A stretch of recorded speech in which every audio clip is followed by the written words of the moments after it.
ngayong araw. Sabi ni Chaicher, kamusta kay Paul? Ingat daw. Nandiyan si Ma'am Biology, si Erotica Ga, nandiyan na din si Chaicher na leader ng Cereza Post. Pag magpapa-hazing po kayo, diyan kayo kay Chaicher magpapa-hazing, no? Magpapapalo.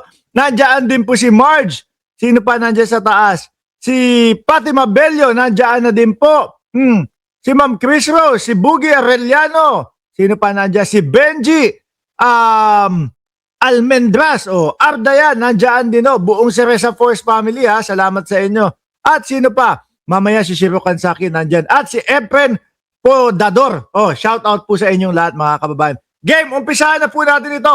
Umpisahan ko ito sa positibo, mga bossing. Kasi mamaya, maiinit na ulo, mga kababayan, nung mga DDS vlogger kay Yorme. Halata naman eh. Puntahan muna natin ito, mga kababayan, mga boss si Pamoser.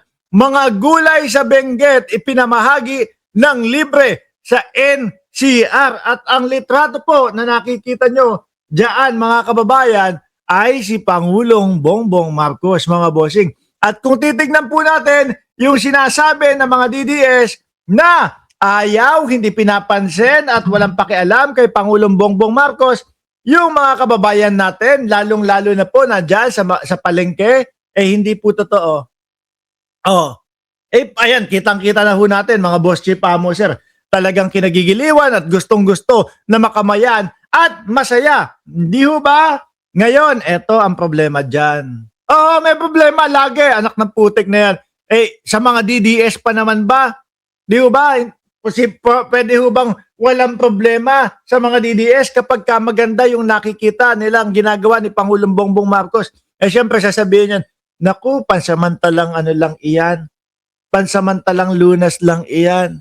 Naku, ganyan lang. Pero po, mga bossing, dito po sa mga manininda, sa mga magsasaka po nating mga kababayan, malaking bagay din po iyan, mga bossing. No? At lalong-lalo na po, yung mga taga-Benguet. Di ba kung hindi ako nagkakamali, meron po dyan mga araw o mga buwan na talagang yung kanilang mga prutas, gulay o yung mga pananim nila, nagyeyelo eh.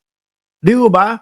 Imbis na masayang, sa sobrang lamig po nung lugar, imbis na masayang, mga kababayan, yung kanilang mga pinagpaguran, yung kanilang pinuhunanan, ayun, nandyan ang ating gobyerno. Tama nga naman, tapos may mga gutom o merong mga nangangailangan ng tulong sa Metro Manila, sa Maynila. Di ba? Natulungan mo na yung mga farmers, hindi na sayang yung kanilang mga pananim at ipinuhunan, nakatulong ka naman doon. Ano po? Ganyan, mga DDS. Hindi yung, naku, maririlto kayo mamaya ni Yorme. Bakit? Maririlto kayo. Kasi kayo ang estilo ng mga DDS o mga kababayan, puro lang po yan, puro lang yan, palag-palag, puro lang po pakikipag-away. Kahit ang ganda-ganda na po ng ginagawa ni Pangulong Bongbong Marcos, ayaw pa din po nila. Ano ang dahilan nila doon? Ang dahilan lang po nila ay mailuklok, mailagay, maibalik ang mga Duterte sa kapangyarihan, mga bossing. Yun lang. No? Kahit tanungin natin sila kung ano ang nagawa ng mga Duterte, wala pong masabi. Di po ba? Ano sabi dito? Medyo ako dito Namahagi ang Office of the President ng daan-daang kilong mga gulay mula Benguet ng libre sa iba't ibang komunidad ng NCR. Ano pa sabi dito?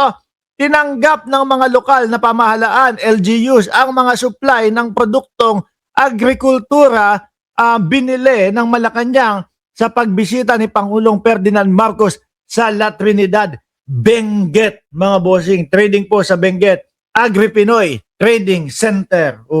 Sabi ni Chaicher, dami nang nagagawa ang Pangulo. Puro pa rin batikos ang mga DDS. Paano hindi babatikos yan? Mukhang mga bayad yang mga yan. No?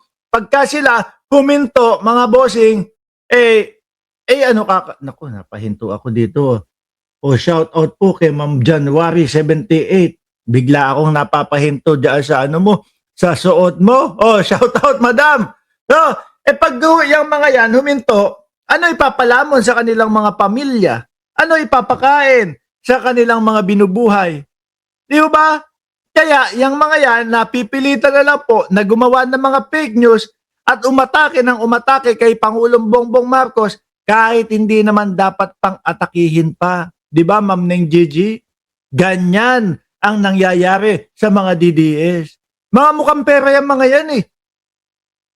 Oh, mga mukhang pera yung mga yan. Tingnan nyo, mga kababayan, nagkakainggitan sila sa isa't isa. Yung mga DDS na mga vloggers, pagka yung isa ay nakapanlamang doon sa mga kapwa natin, mga kababayan na OFW, maiinggit yung isa. Hala, ayan, tingnan mo sila, puro sila panghihingi, puro sila pangsusolicit doon sa mga OFW.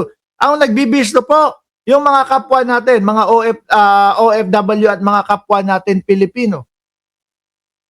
Di ba? Ngayon, tingin ko ito, isa ito sa problemado, mga kababayan. Di ba? Tingin ko AI ba yan yung linagay dyan na picture? Sabi ko kasi dito sa balita na ito, mga boss Chipamo, sir, NBI, inumpisahan na ang paghahanap sa OFW vlogger na si Eloy Bugris o aka Bornek, mga kababayan.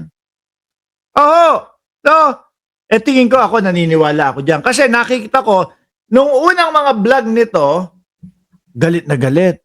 Tsaka talagang kumpirmado, nandoon sa room 304, West Wing, si Pangulong Bongbong Marcos. Ganun na daw ho. Yung ano niya, yung ibinablog niya. Naka-pressure na nga daw po ang ating Pangulo, mga kababayan. Ano po ang epekto nito? Mali, no? Maling pagpapalamon ng mga feed sa ating mga kababayan. Yung mga kababayan natin nag-aalala. Bakit nila ginagawa iyan?